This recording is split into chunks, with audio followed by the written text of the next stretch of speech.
Halo guys, selamat pagi, salam petani untuk semua. Hari ini kegiatan saya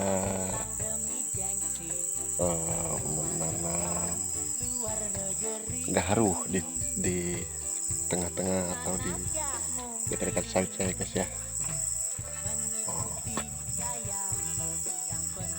Mudah-mudahan gaharu yang kita tanam berisi ya guys ya. Oke guys, saksikan terus video dari saya guys ya.